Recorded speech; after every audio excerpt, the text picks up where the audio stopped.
Hello and welcome back to the Sideboard. My name is Ruben Bressler here at the Invitational in Las Vegas, Nevada, and I am joined by the champion of the world, Shahar Shenhar. Shahar, thank you for joining me. No problem. Hey guys.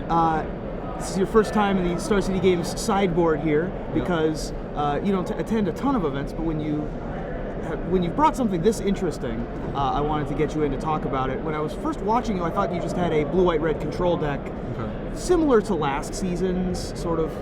Yeah. A little like even split between the colors. This is not that. This is a blue-white control deck with Counterflux. Mm-hmm. You think Counterflux is so good in the current metagame that it's worth just for Counterflux? Yeah, I do. And the reason being is against Esper, for example, they have Thoughtseize and Etherling, and those are basically the only card that matter. You can let the Revelations resolve, and they can just they're just going to deck themselves if you just counter their Etherling or their Elixir if they have it. And then against blue-white, all they have is Elixir. So if you just counterflux their Elixir, they can't win if you have your own Elixir. Right.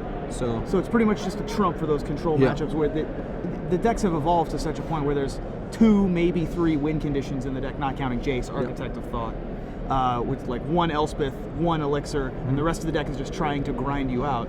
And Counterflux is just the perfect way to counteract that strategy. Yeah, it is. That's awesome. So you have 4 of those. 4 Counterflux main. You also have 4 Divination. Now, Divination's a card that's picked up a lot in popularity in recent weeks in the blue-white deck. It's exactly what it says it does. It's just draw 2 cards for 3 mana, and that's exactly what you want in the current metagame. Yeah, and the original list is blue-white Cuneo.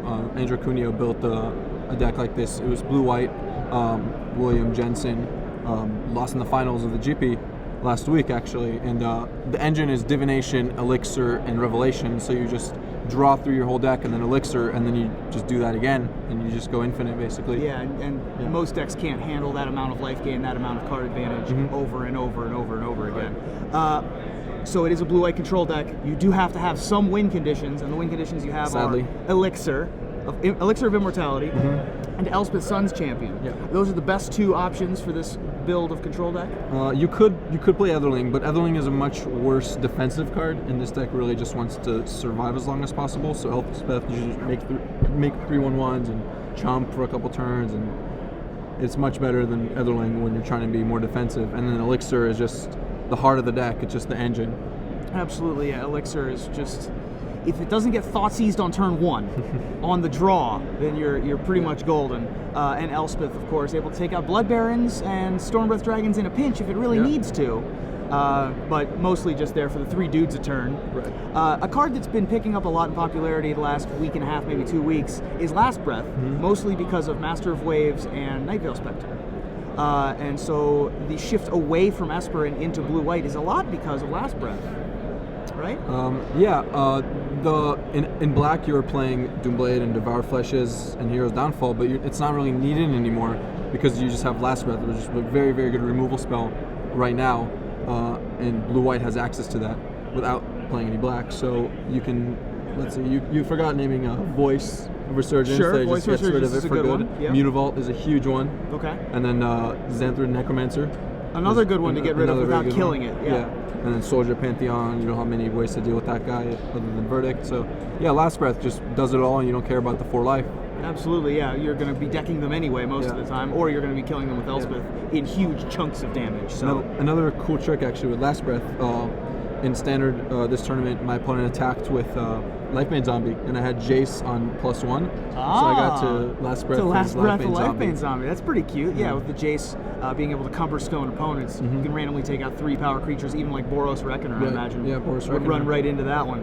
So the sideboard has some more red cards in it. It has Assemble Legion and has Wear and Tear. Those are pretty much just incidental cards because you had the red mana. You have a little bit of red, so you can play like Wear and Tear, and Assemble Legion is really good against the green decks and the mono black deck, and obviously it's good in the mirror matches and some sort of win condition. Now, the thing that really stuck out to me was the sideboard against your anti-aggro package, which is 3 cards plus more Last Breaths. Yeah. You have Archangel of Thune, Blind Obedience, and 3 copies of Fiendslayer Paladin.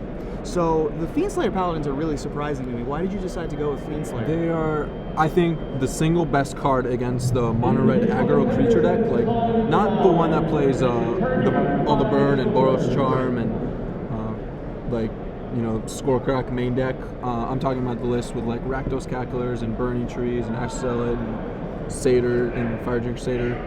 That card is just the best against them. And they used to play green for Gore Claim Aperture, but they don't do that anymore. They're just playing Mutavault and Fnatic. Right.